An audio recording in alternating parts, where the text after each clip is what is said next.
Karibuni na ujambo ndugu mtazamaji pia msikilizaji wa channel yako pendelevu Kuna Nini News. Kuna Nini News ni channel yako TV online iliyo na makao yake huko nchini Uingereza. Tunakuletea habari za Jamhuri ya Kidemokrasia ya Kongo, habari za kanda kama vile zile za kimataifa. Leo ni siku ya Jumatano ya tarehe Julai 2 mwaka wa 2025.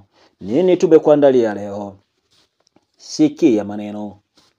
Nchi ya Rwanda imesema kwa leo FDLR haipo tena kwenye misitu ya Jamhuri ya Kidemokrasia ya Kongo, lakini FDLR imo ndani ya jeshi la Jamhuri ya Kidemokrasia ya Kongo FARDC.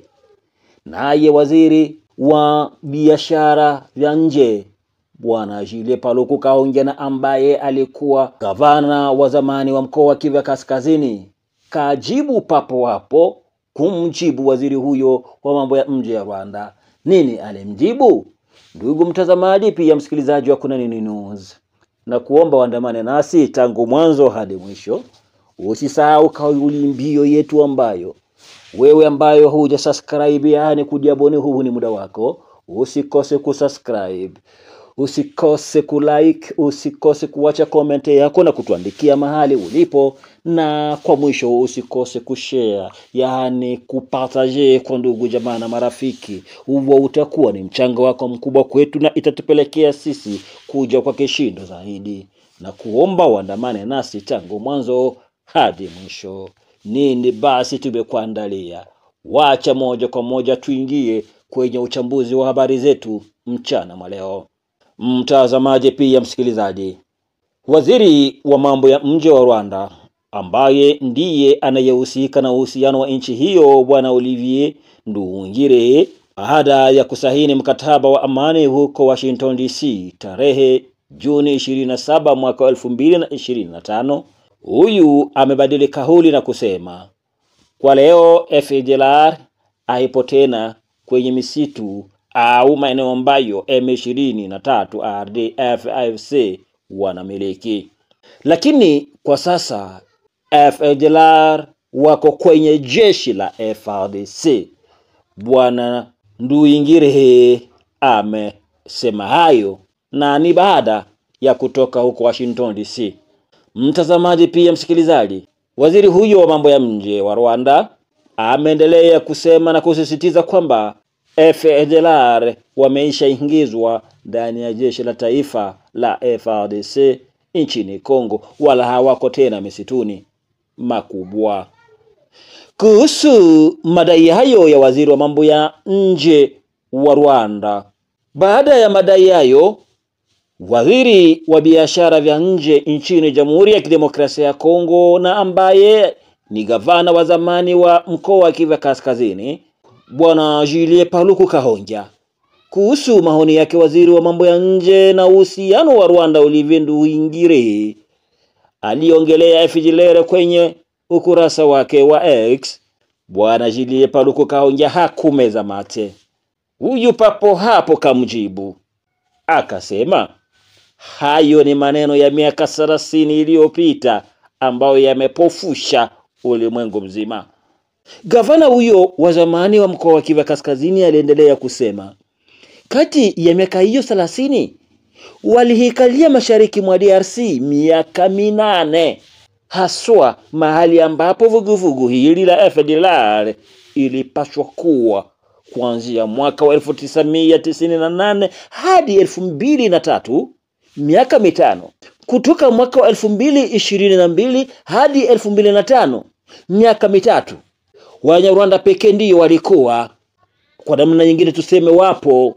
Hii inathibitishwa na ripoti zote kutoka kwa wataalamu wa Umoja wa Mataifa, ambazo ripoti hizo zinaonyesha kuwa wamesalia 1000 tu, yani FDLR, wengi wao wakiwa ni FDLR iliyorejelewa na serikali ya Kigali.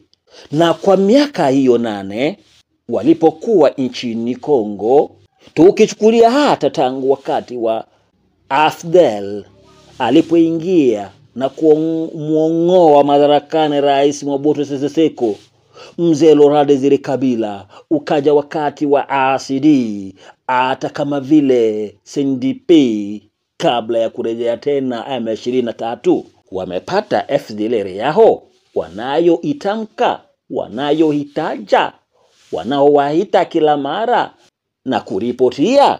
Hilo ni swali ambalo waziri wa biashara ya nje wa Jamhuri ya Kidemokrasia ya Kongo na ambaye zamani alikuwa gavana wa mkoa wa Kivu Kaskazini Bwana Julien Paluku Kahonja amejipa maswali na kumuuliza yeye ambaye ni waziri wa mambo ya nje wa Rwanda Bwana Olivier kuhusu hali hiyo au masemi yake, matamshi yake, kauli yake kuhusu FDLR.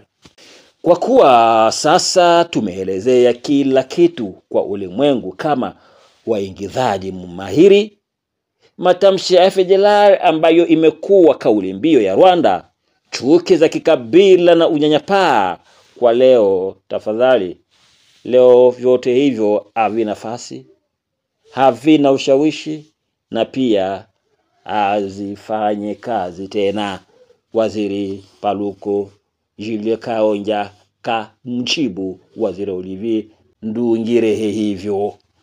Kuondoa uongo ambao umeingizwa kama vile sumu kwa miaka 30 ni juhudi ya muda mrefu. Tunaweza kuwa na tofauti kama Wakongo, lakini hiyo sio sababu ya kutumika kama vile magongo kwa utawala wa Kigali ambao pole pole unaharibu matumaini ya vizazi vijavyo. Na ni mpango huo uliobuniwa katika mahabara zake, yani uko nchini Rwanda. Walikuwa wakibuni mambo kwenye mahabara yao huko nchini mwao. Wakongomani waliokengeushwa na kushawishiwa kuwa vibaraka ni hao tu ndio wanachukuliwa na Kigali.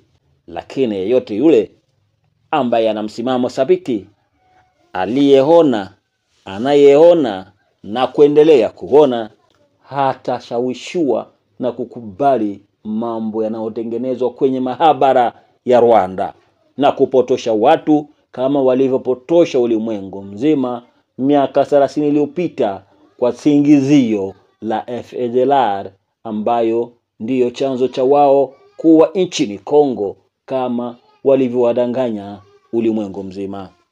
Na ni kufikia hapo ndugu mtazamaji, sina cha ziada.